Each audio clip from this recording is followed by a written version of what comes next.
Assalamualaikum warahmatullahi wabarakatuh. Perkenalkan, nama saya Alif Rizky Firendra Syazwan dari kelas 3A. Saya akan menyampaikan cerita rakyat berasal dari Jawa Tengah yang berjudul Timun Mas. Dahulu kala hiduplah sepasang suami istri yang tinggal di gubuk tua. Mereka sangat mendambakan seorang anak. Setiap hari mereka berdoa, namun mereka cepat putus asa. Datanglah seekor raksasa di rumah mereka. Ternyata raksasa itu ingin menawarkan sebuah biji mentimun. Aku akan membantu kalian. Tanamlah biji mentimun ini, kau akan mendapatkan anak perempuan, kata sang raksasa. Oh, terima kasih sang raksasa, kata sang istri dan perasaan sangat gembira.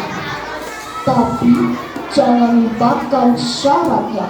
Saat anak itu sudah berumur 17 tahun, anak itu harus kau serahkan kepadaku.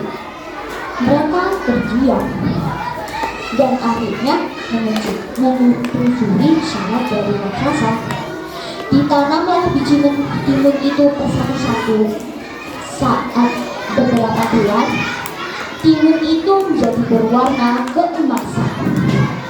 Makin lama, timun itu menjadi besar dan sangat berat. Saat sudah masak, pasangan suami istri itu membelahnya. Alangkah terkejutnya mereka bahwa timun itu berisi bayi perempuan. Bayi itu cantik dan diberi nama Timun Mas. Mereka merawat Timun Mas dengan baik. Timun Mas tumbuh manja dan menyayangi orang tuanya. Waktu berlalu, tanpa disadari, Timun Mas hampir berulang tahun ke-17 tahun. Orang tua Timun Mas sangat menyayangi Timun Mas dan berharap raksasa lupa dengan janjinya. Tapi raksasa tak lupa. Dia datang saat ulang tahun Timun Mas ke-17 tahun. Raksasa menghancurkan pondok mereka. Ayah Timun Mas menyuruh Timun Mas, Timun Mas, larilah ke dalam hutan, kau akan selamat. Ini kantong ajaib, ini adalah senjata bagimu, kata sang ayah. Timun Mas berlari sekencang-kencangnya ke dalam hutan. Saat raksasa mendekat, Timun Mas melempar segenggam garam. Garam itu dilemparnya ke tanah. Seketika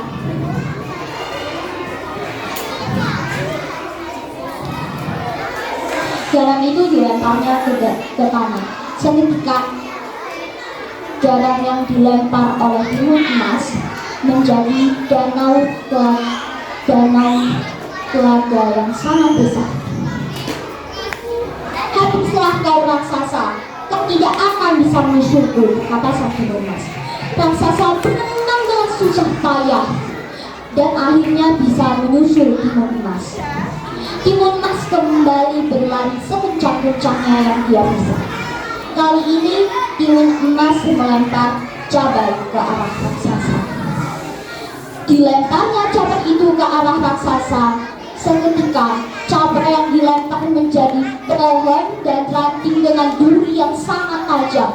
Raksasa merintih kesakitan dan berhasil menyusul Timun Mas. Saat raksasa hendak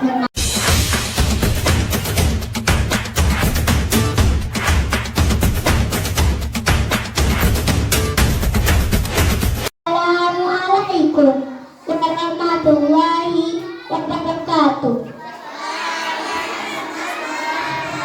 Jalan-jalan ke kota Surabaya.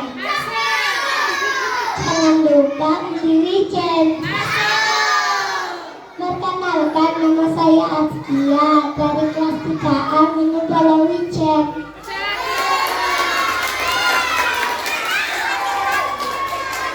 Kali ini saya akan menceritakan asal-usul Danau Toba. Alkisah. Di sebuah desa di Tapanuli, Sumatera Utara, hiduplah seorang petani bernama Toba.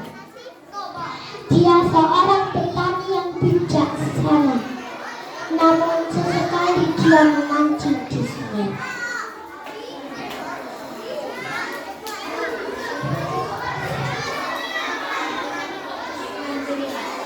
Lalu Toba membuka kail pancingnya dan menjatuhkannya di sungai.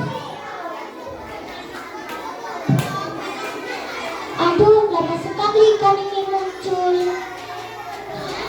Beberapa menit kemudian ada yang menarik kail pancing Toba. Wah, aku mendapatkan ikan mas besar nih. Lalu Toba pulang dan membawanya ke ruang tamu dan menaruhkannya di ember. Lalu Toba pergi ke dapur untuk menyalakan tungku.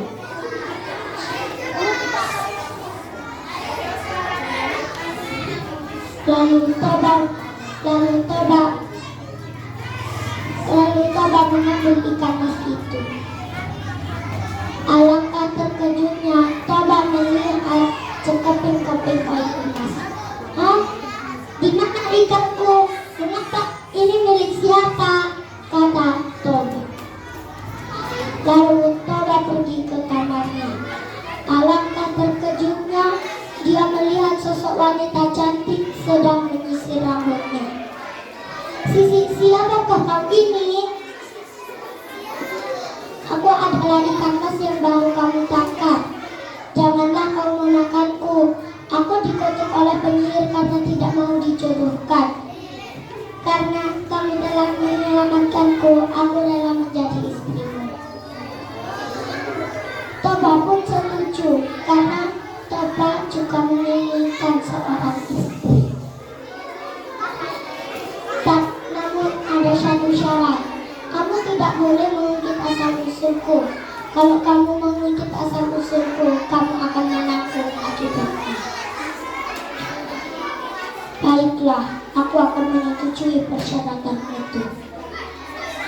Hari demi hari berlalu.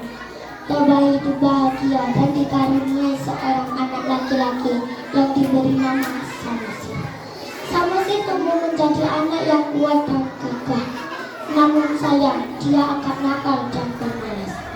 Suatu hari ibunya memanggil, Samosir, sini bawakan bekal ini ke ladang ayahmu. Oh, baiklah ibu. Samosir pun tidak langsung ke ladang ayahnya, tetapi Samosir pun merasa lelah dan lapar. Makan saja makanan ini.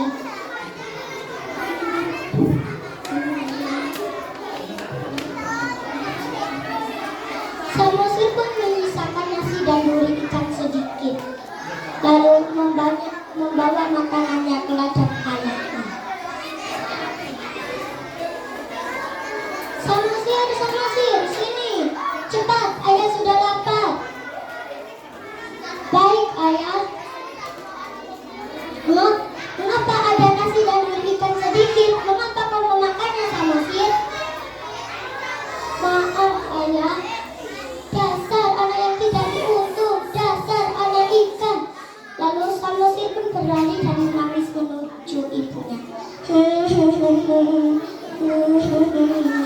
Ibu, apakah benar aku anak ikan? Mendengar itu, ibunya langsung bersedih dan menyuruh Samosir ke atas bukit. Nah, pergilah ke atas bukit karena air bah akan datang. Baiklah, ibu. Lalu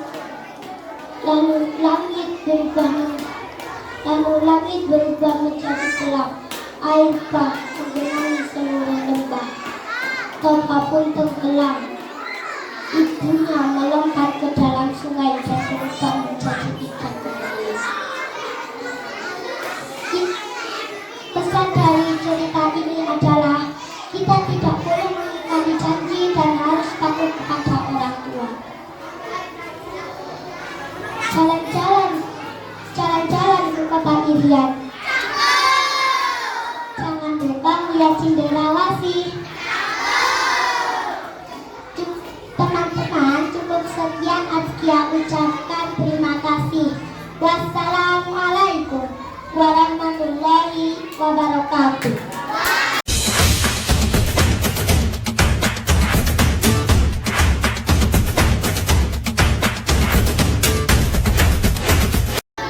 Assalamualaikum warahmatullahi wabarakatuh.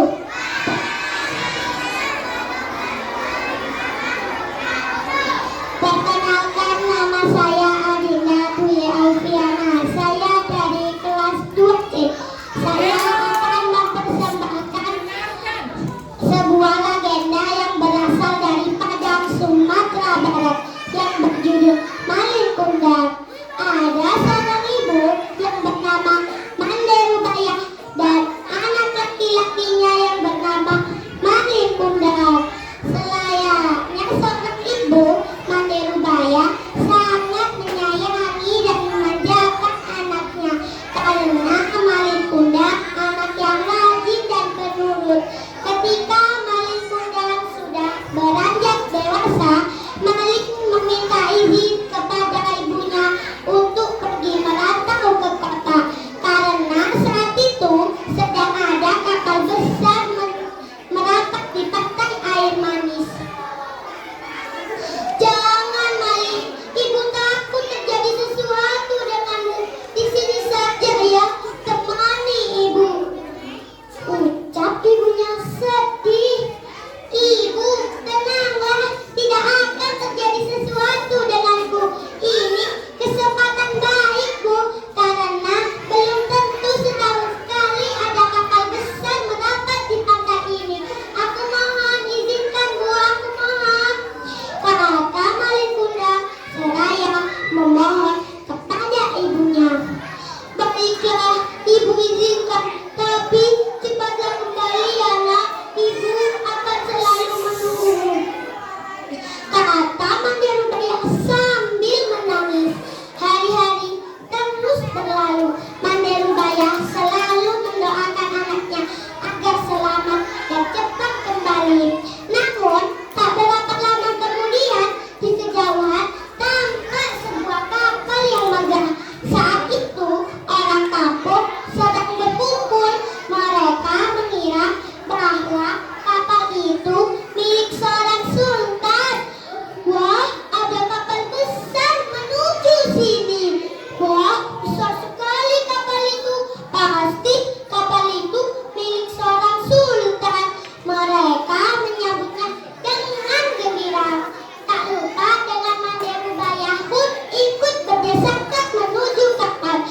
Ketika kapal mulai merapat, terlihat sepasang anak muda yang berdiri di anjungan. Pakaian mereka bersilauan terkena sinar matahari. Jantung Mande Rubaya berdetak dengan keras. Mande Rubaya yakin bahwa lelaki yang berada di kapal itu adalah Malin Kundang. Ia